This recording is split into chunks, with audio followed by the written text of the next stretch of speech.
all that registers in your head is like that's all that registers. So when you're looking at me, what do you see when you scream at me? This thing is your wife. Yeah, your wife is a nightmare. I get it. I get the point. Okay. No, that's not the point I'm trying to make here. You don't want to compete with every wife out there, so let's not say best. There's a big connotation here. Let's take it easy there. I better eat one of these chicken feet so people don't think it's just for show. Hey guys, welcome back to the channel. My name is Diana. I'm Jonathan. Behind the camera is my wife Jessie. Say hi, Jessie. Hello, everyone.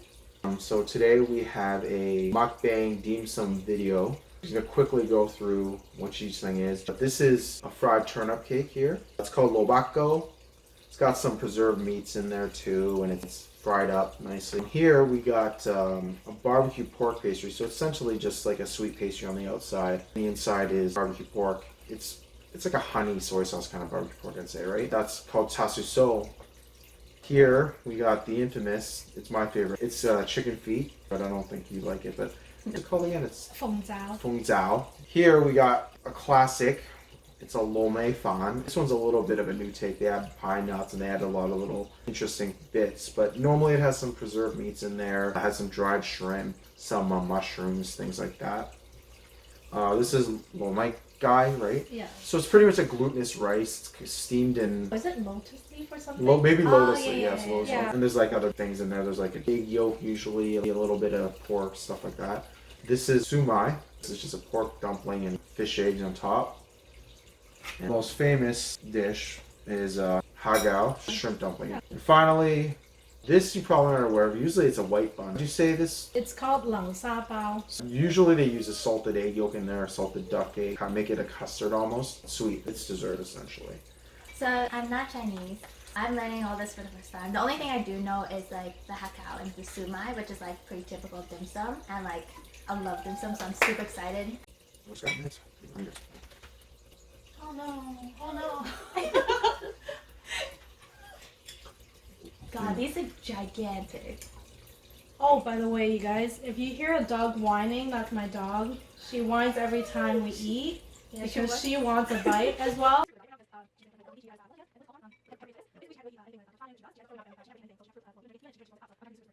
I mean, if I was a dog, I would be jealous too. Yeah. Why don't you tell them why does she whine every time you eat, John? Well, because usually we can give her some food, but she can't eat this. Usually you cook them something delicious on the side so you can give it to her. Oh, you guys spoiled her? Yeah, we got takeout, so she can't eat anything, and it's your fault, John, that she's whining. I mean, this is so good. No, this is actually really good. No, man, it really makes me miss this so bad. Oh. Yeah. Why did my plate look so much like fatter than yours? Now we know who the pig is. Yeah, I knew that. I'm always the pig at the buffets. I'm the one with the mile-high plate. You do realize you can go back at buffets, right? I know. And my second and third plate is just the same. Same with my dessert plate. So I had a bit of a situation, well not situation, but I woke up and noticed that I'm still having issues with my middle finger a little bit. And I know the audience doesn't know much about this, but I should bring it up. And it seems like there's nothing really wrong with it. I don't know if you can see on the camera here, but I can bend this one pretty normally. But this one, it's getting better, but I just can't quite get it all the way. I just thought this was an interesting thing, because I didn't even know this. You could get this kind of injury, because I'm not athletic, I don't do any sports or whatever. Yeah, we could tell. What the hell is that? What is that supposed to mean? Is it rude? Go on. Sorry, continue your story. Oh my goodness. Anyways, what I'm dealing with. Yeah, But yeah, I broke the tendon in this, and I didn't know that I broke the tendon in this at the time. So what happened was I was watching a movie on Netflix with a friend, and Jessie was there too. I went down, and all I did was try to take my sock off. Just snap back like I got the sock off. I took it out, and when I took it out, my finger all of a sudden, I can't even do it because I'm not gonna break my tendon in front of everybody. It just angled this way down, and I couldn't lift it back up. Like I couldn't lift it back up. I could push it back up, but I couldn't I couldn't naturally do it. Like it wouldn't go back on its own. It was just hanging. I showed my buddy and he was like freaking out because he's like, well, something's wrong. Obviously something's not right. But then I showed my wife and she just looked at it and she's like, does it hurt? I'm like, no. Did it hurt when it happened? I'm like, no. She's like, well, when did it happen? I was like, well, when I took off my sock. And she's like, okay, whatever then. Then we continued to watch the movie because she was like, what's the big deal? 2 or 3 days, it was still not bending back. So I said, no, something's definitely wrong here. Fortunately for me, we were about to go on a trip. We were in Vancouver at that time, British Columbia. And now we got to look for a walk-in doctor, everything. And she looked at it and immediately she knew. It's something called mallet finger. And normally how you get it is like a sports injury, like basketball or something like that. When I told her how I got it, the doctor was just like trying to hold back her laughter. Like she had to be serious. Like this is a, doctor. You see she kind of smiled and she kind of just was like, okay, yeah, I guess that's possible. Okay. Crazy thing about mallet finger, it's a really annoying injury. If you don't splint it up and keep it in that splint, I mean for everything, I mean for showers, for everything. That's annoying. The shower. What happens is the tendon will never recover because what'll happen is, let's say I had it in there for a few days and then I took it out of the thing. Mm-hmm. The tendon, because it's broken, will just bend back down. Oh. So it's almost like you'll never heal, essentially. You'll never heal right. I had to find like sleeves and we spent like days just trying to find the right one. Finally found one. I ended up having to wear it. I think it's like a 6-week recovery. Freaking putting on a sock on. I'm having to do this for 6 weeks. And now I'm worried I could snap a tendon that easily. That seems very odd to me. I feel like sock companies now need to put a disclaimer warning on their packages and saying, beware, you can get mallet finger. I love socks and I'm not still wearing those kind of socks. It never happened again, so I just don't know. It was one of those. Okay, could have happened with anything. You're trying to blame it on the sock. These socks are just normal socks, okay? For anyone wondering, they're just normal socks. Nothing special about them. That's not the point, but I'm just saying. I highly doubt anyone can get a mallet finger from taking off a sock. I got a mallet finger from taking off a sock, so. I have a track record of the most random, ridiculous injuries. We're not talking about this today. We don't have time for that today. I'm just saying. What's the point then? I don't think I'm the only person that ever broke their finger like that. I don't think I'm the first person in the world that broke a finger tendon. Anyone we talked to regarding your finger tendon breaking, everyone was shocked. I'm sure everyone's laughing. I'm sure it's rare. I'm sure it's rare. Don't get me wrong. I'm sure it's rare. But I think I'm not the only one. I'm just sure it's rare. Maybe it's like 1 out of 10,000 or 50,000 or who knows what the numbers are like. That they broke their finger that way. It's probably like a lottery kind of chance. I mean, if it was, you won. Comment below if anyone's ever had something like caused the mallet finger that way. I'd like to know if there's other ways that cause it that. Well, my buddy at Core, he got it the natural way. He got a mallet finger just from playing basketball, which is basketball though. Yeah. I had my finger jammed so many times. That's what I wonder though. I wonder if anyone else sees someone leaves a comment here just saying like, oh, I got it from when I opened a jar of pickles. I don't know. Okay, well, opening a jar of pickle needs more energy and work than taking off a sock though. So it's legit. Yeah, well, let's see. Maybe someone else did this exact same thing. We're able to break their tendon with an elastic band. I don't know. I still don't understand how you managed to do that, to be honest. No, it's just, look, everyone who has a sock has the elastic band at the top. It just snapped back on my leg. I just took it off and snapped back and it bent it off. Superpower elastic band like that, it just rebounded and broke a tendon. Well, the socks have that tighter elastic band, and then socks can be tight. That's the thing. It's a regular sock, so. And by the way, he brought this up just to shame me because he thinks I'm being super callous. Yeah, because. Unemotional. And his friends super worried, whereas me, I'm like, oh, it doesn't hurt? Oh, then whatever. And then he shamed me because he said, oh, my friend cares more about me than you do. You didn't suffer any finger. No, but you didn't suffer any pain, and your finger, could bend back up, but there's no pain, there's no redness, no inflammation, nothing. Any regular people would think, oh, it's probably nothing. Let it sit for a few days and see if it goes. That's true. Because normally it's if I don't see or feel any pain, then it's probably okay. Let's check back in a couple of days. It's still causing issues. Exactly. But no, This guy been telling everyone he knows about how mean I am towards him because I refuse to believe that he actually have a real injury. Honestly, at this point, I believe anything that's now. From the amount of stories I've been told, somehow it's been managed. And he was being so mean too, like all over BC. We were at Vancouver at the time.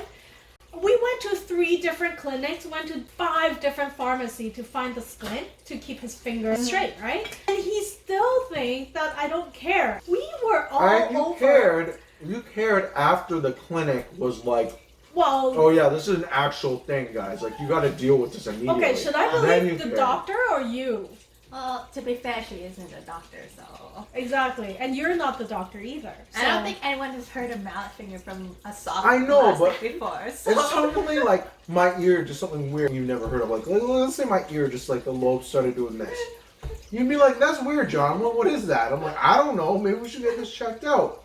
If you've never seen a tendon do that with a finger, it's still something that you need to check out. Should be semi-concerned about, right? Well, that's why we went all over Vancouver to find a walk-in clinic. I'm not saying... Literally, we went to 5 different pharmacies to get you that splint, okay? That thing that keeps your finger straight. So are you telling me that I didn't do any work? We literally walked forever. I didn't say that. I just said your concern at the time was lacking. That's all I said. I didn't say you didn't make up for it. I didn't say you didn't improve after in Vancouver. I just said at the time... I expected the same level of concern as my friend had. Oh my gosh, something must be wrong. That's, that kind of attitude.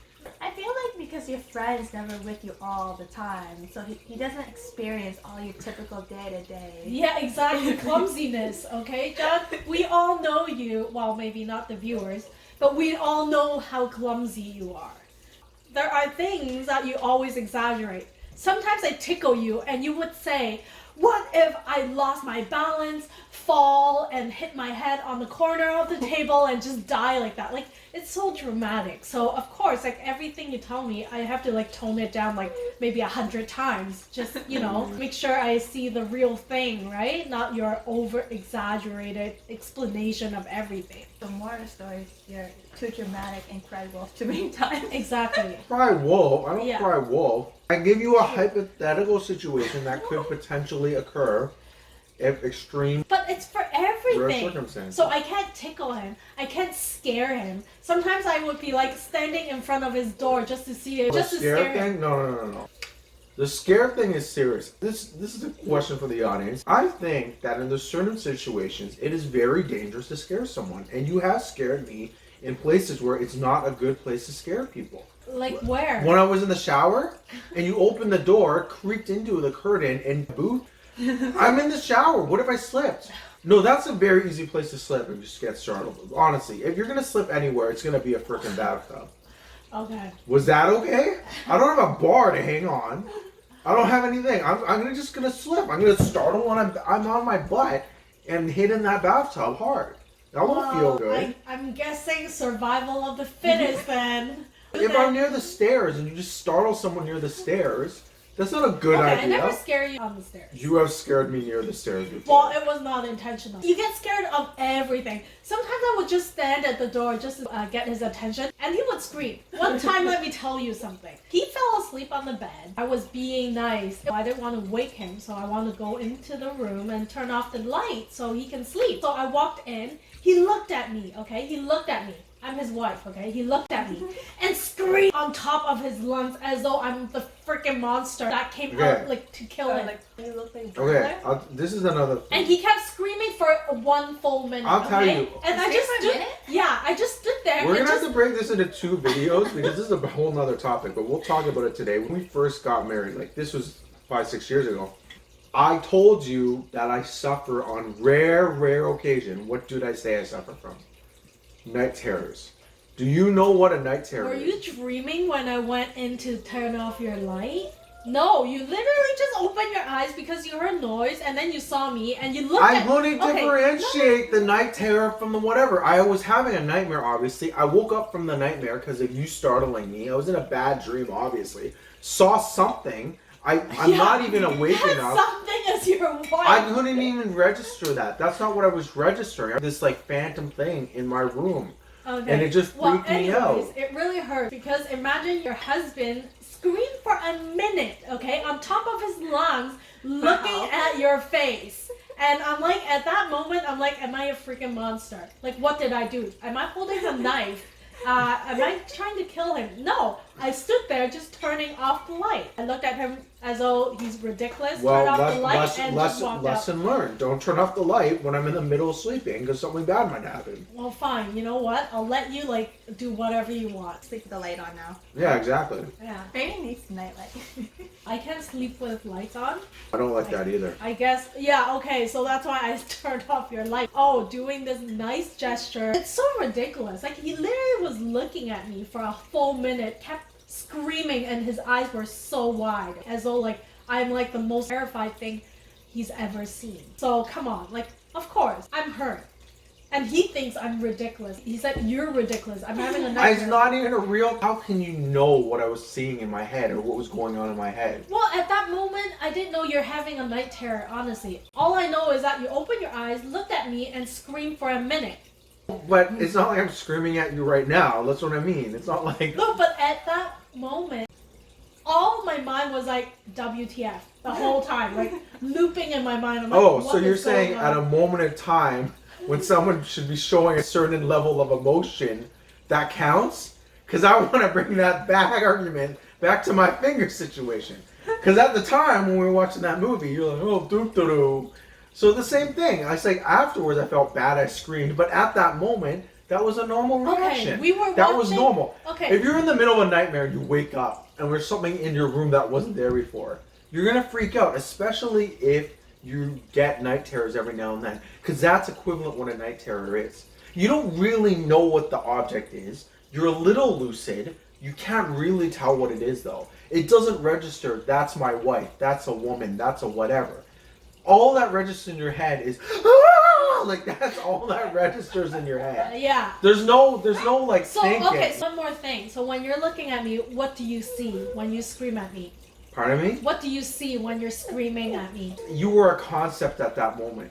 You were a concept of you shouldn't be there. Where did this thing come from? It wasn't. This you weren't thing is your wife. No, there wasn't a differentiation. You could have been a real danger. You could have been an animal. You could have been anything. It wouldn't matter in that situation. My brain had not clicked on yet.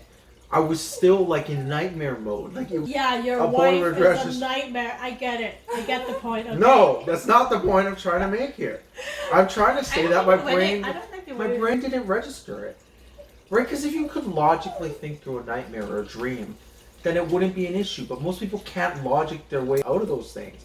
It's like, oh my gosh, this boogie monster's on my bed. I can't move. Most people, unless you're in a very bad situation, aren't going to think that way. That's what Elvin are. Yeah. So this is the. Yeah, it's not quite a custard, but It's cold, so right now it's not great. When it's warm, it's actually super, super. oh, I good. better I eat just one of these wonder chicken why. feet so people don't think it's just for show. What does it taste like? Sweet. Why? I want people to be the judge of this. Am I ridiculous? For both situations, the finger situation and the nightmare situation. I don't think I'm that off. Like, I don't think I'm that ridiculous or whatever my husband say I am. It's funny because I've known these two for a while now, and I'm always stuck in between these two arguments. Up here, he said, she said, and it's just super entertaining listening to both sides. They're always like, oh, you're not on my side? Why aren't you on my side? So we need you as an audience to start making choices here. Yeah, because I'm always stuck playing monkey in the middle and the other person getting mad at me when I choose the other person. So I need help. I need backup. I definitely need help render some of these situations. So I think we're going to leave it off there. I think we've bickered on long enough. But if you guys like these type of videos, let us know down in the comments and we'll continue making them because we really enjoy making them and we all love food. So any excuse to eat food and bicker, we're all for it. Comment below and let me know that I'm not ridiculous. They should let either of us know. Fine. Which one of us Either is of us ridiculous? know. I'm not going to say who's right, who's wrong, but I need someone on my side because apparently I am the mean wife and I'm the wife that doesn't care. Honestly, I think that's ridiculous. I need you guys to let me know if I am actually that ridiculous. I think we all know what the results are probably going to be. John, don't be... But we're going to still look through the comments. We're going to see who you're going to vote for, who's right, It's definitely and who's being ridiculous in these two situations. Thanks for tuning in. I'm sure there's going to be plenty more things that you're going to have to decide when, not if, my wife is being ridiculous and when I'm right. So I'm the best wife ever. You know that. So well, first of all, you're a good wife. You don't want to compete with every wife out there. So let's not say best, because best has a big connotation here. There's billions of people on this planet, all right? So let's take it easy there. But anyways, we're going to look at your comments. Thanks for tuning in. We're going to end it here. Yeah, we'll see you guys in the next video. All right. Bye. Bye. bye.